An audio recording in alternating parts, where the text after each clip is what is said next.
Welcome everyone to the fifth round of the European Club Cup 2025. On your screen is Anish Giri, the recent champion of the FIDE Grand Swiss, playing for the top board of Bayegan Pendik Chess Sports, and his opponent, the World Champion Gukesh, enters in representing SuperChess. This is going to be an epic clash. And who knows, if Anish manages to win the candidates, this could very well be the next World Championship clash as well. Gukesh adjusts his pieces. The guests are ready there to make the opening move of the game. Both SuperChess and Bayegan Pendik Chess Sports have played really well until now and have full points. So this is a very, very key clash from the perspective of who will win the European Club Cup with just 3 more rounds left. The guest of honor makes the first move on the board, pawn to d4. And you can look at Anish there. He has a nice smile on his face. But where are Anish's team members? They are not to be seen there as Gukesh pulls back his pawn. We do not see Mamediyarov there. We do not see Richard Rapport. And a handshake. The game has started. And Gukesh is a bit confused. Should he make his first move or not? Yes, he does. Pawn to d4. And we are off. The arbiter slightly blocking the view until now. Anish Giri gets his knight out. Knight to f6. Gukesh has generally played the main lines with pawn to c4, but he could very well go even for the London system with bishop f4. That would be very interesting if he does that. No, he goes pawn to c4 here. And Anish Giri, of course very classical, would go for pawn to e6. And he pushes his pawn to e6 now. Knight f3 leads generally at top levels to Queen's Gambit decline territory. So Gukesh is in fighting mood. He plays his knight to c3. It's interesting to note that in this clash, it's Anish who is the higher rated player.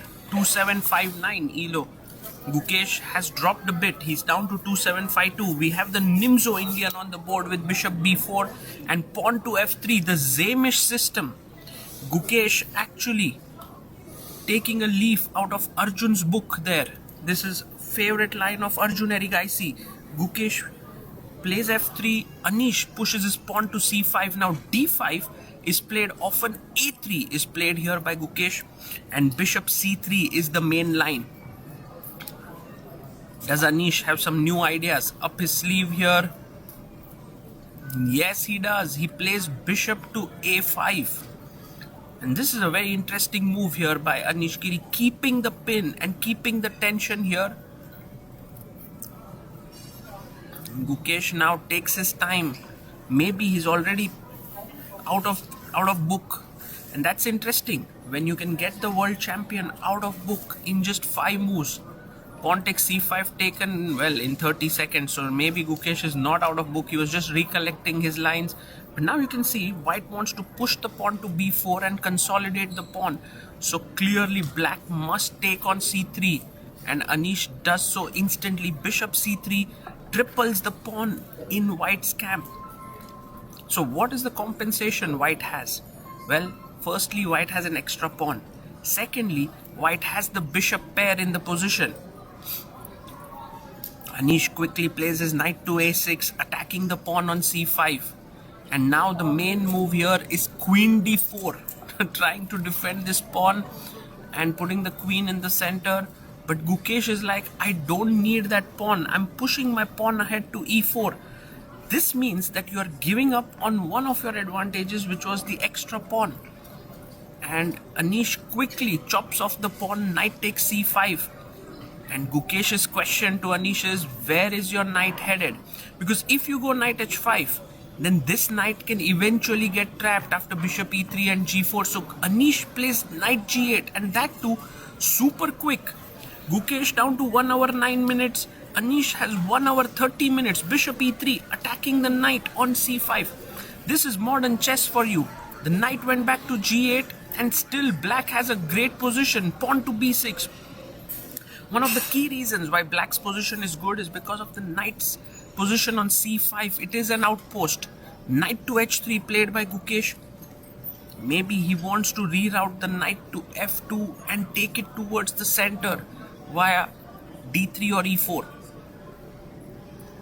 But this is already becoming a serious edge for Gukesh. Knight e7, not the most accurate move. You can chop off the knight on c5 with your bishop and try to fight for equality here with bd3 and pawn to f4. But Gukesh makes an error. He goes bishop e2. And now Anish can play his queen to c7, which not only defends the knight here, but also attacks the pawn on e5. And Anish plays it after 12 minutes of thought. Gukesh, look at his time. He has 53 minutes here. And after nearly 35 minutes of thought, he has played his bishop to d4. Wow, he's down to 18 minutes. His position is worse. Gukesh is in trouble here. Anish quickly brings his bishop on the diagonal here and Gukesh castles.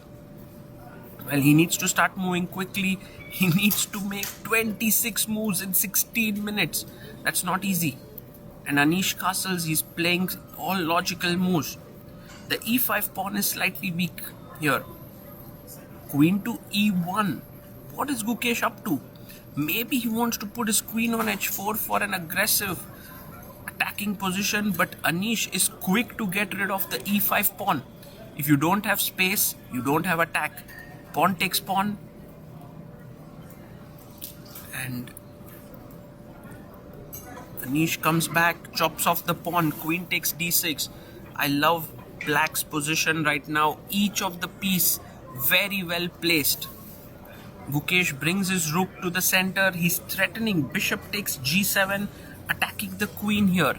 You can move the queen back, but Anish is in top form.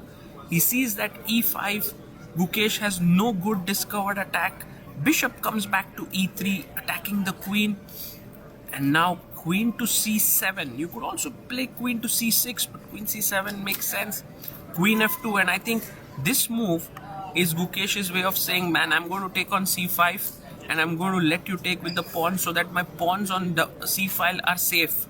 Rook a d8 and takes on c5.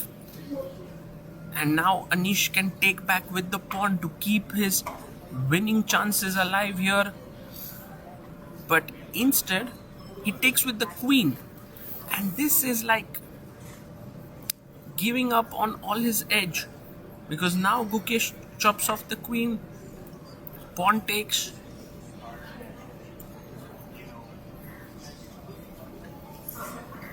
and now knight to f2. So the knight is going to d3 and is going to attack the c5 pawn. That's a weakness. And so Gukesh, who was in trouble here, seems to have gotten out of it. Knight to g6.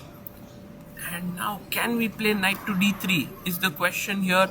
Maybe the idea is knight f4 to trade, which is the reason why he takes on d8, rook takes d8, and now rook b1, attacking the bishop on b7.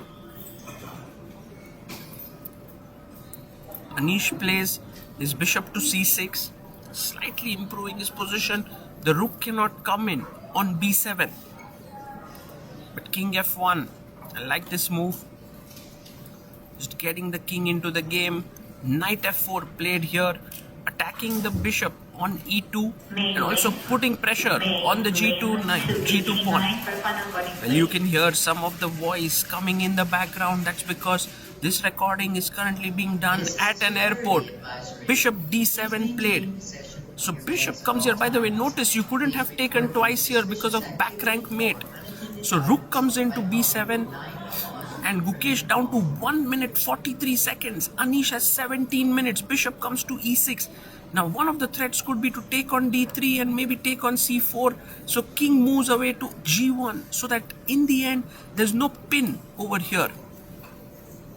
And Anish pushes his pawn to f5, taking away the back rank ideas so that he could have actually won a piece. But quickly the bishop moves away to f1. Anish now trying to get the rook in. Yes, gets it on the 7th rank. Rook to d2. Black's position looks really good here, but Gukesh quickly attacks the 2 pawns on c5 and a7. Anish moves in with a check. Takes on e2, rook e2, and notice there's a mate in 1 threatened here. So you have to be careful. And I love it. Knight to d3. So you are attacking e5 and c5. Anish takes the pawn on c4 and Gukesh takes the pawn on c5. The position is intense. a7 is hanging. Black has the central majority. A check comes in. King comes up to f2. There's no mate here. The king can come to e3 or g3. He gives a check. Now Gukesh could go to g3, but the king is a bit awkwardly placed on g3. So he comes back king g1. Will Anish Giri take a draw? He has extra time on the clock, but he gives a check, and this is one of the big strengths of Anish.